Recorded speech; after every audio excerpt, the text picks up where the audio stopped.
Hello uncle, একটা জুসের বোতল দেন। আপনি কি এই ঢাকনাটা খুলতে পারতেছেন না নাকি? দেন আমি খুলে দিচ্ছি। বোতলের নিচে এভাবে কয়েকবার মারলে ঢাকনা এমনিতেই খুলে যাবে। এখন তাড়াতাড়ি 200 টাকা দাও। কিসের জন্য 200 টাকা? আমি কি তোমাকে বলেছি ঢাকনা খুলতে? আমি তো এটা পরিষ্কার করছিলাম, এখন তোমাকে এটা কিনতে হবে। ঠিক আছে, আমি এটা কিনে নিচ্ছি। আরে এই ঢাকনাতে এটা কি লেখা আছে? আমি তো কিছু দেখতে পাচ্ছি না, চশমা লাগিয়ে দেখতে হবে। আরে আঙ্কেল, আমার তো লটারি লেগে গেছে। আমি এই জুসের বোতলের সাথে আরেকটা জুসের বোতল ফ্রি পেয়েছি।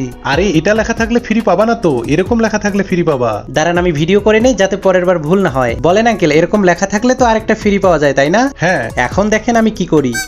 আমার কাছে আপনার ভিডিও আছে, তাড়াতাড়ি করে এগুলা দিয়ে ফ্রি বোতল দিয়ে দেন। ঠিক আছে, দিচ্ছি। আমাকে বোকা বানাতে চায়। আঙ্কেল, এটা একটু তুলে দেন।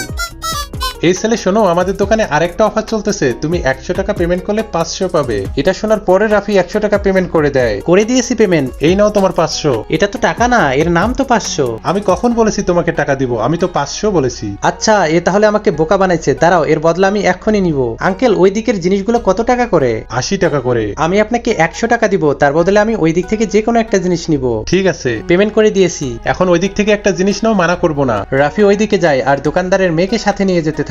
বাই বাই মিস্টার শ্বশুর, এখন আমরা যাই। আরে আমার মেয়েকে নিয়ে কোথায় যাচ্ছ? আমি ওই দিক থেকে তোমাকে জিনিস নিয়ে যেতে বলছি, আমার মেয়েকে না।